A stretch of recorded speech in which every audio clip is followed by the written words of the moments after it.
मित्रांनो, सकाळी सकाळी मी निघाली होती दीदीकडे, कारण तिकडनं आम्हाला जायचं होतं फटाके घ्यायला ओझरला. त्यामुळे इथे येताच आम्ही त्यांची वाट बघितली आणि मग आम्ही निघालो आधी मिसळ खायला, म्हणजे पोटपूजा आधी, म्हणजे पेटपूजा वॉटेवर. मिसळ खाल्ली आणि ब्रंच झाला आमचा तिथे. सुट्टी असल्यामुळे खूपच गर्दी होती आणि ह्या गादीवर उड्या मारायचं स्वप्न शेवटचं राहूनच गेलं.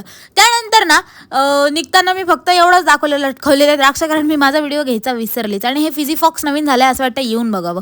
त्यानंतर आम्ही गेलो ओझरला एवढे फटाके घ्यायला, पण हे आमचे नव्हते, हे ते डीलर्स लोकांचे होते आणि आम्ही अक्षरशः 2 तास बाहेर बसून वाट बघितली. त्यानंतर हे फटाके घेतले गेले, ते पण 10,000च्या कुपनवरती, म्हणजे 10,000ची खरेदी असेल तर.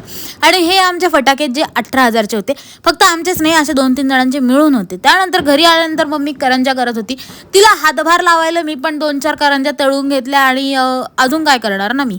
त्यानंतर बाहेर बघितल्यावर खूपच झगमगाहट होती आणि इथे मला या गोष्टीचा आनंद झाला की आज पहिल्यांदा माझ्या व्हिडिओजला 50,000 व्ह्यूज आलेले आहेत आणि युवा चबी गर्लच्या चॅनलला म्हणजे चांगलीच रीच भेटलेली आहे. त्यामुळे मी खूप खुश होती. आणि येस गाईज, त्याचसोबत that is it for the day. Bye bye.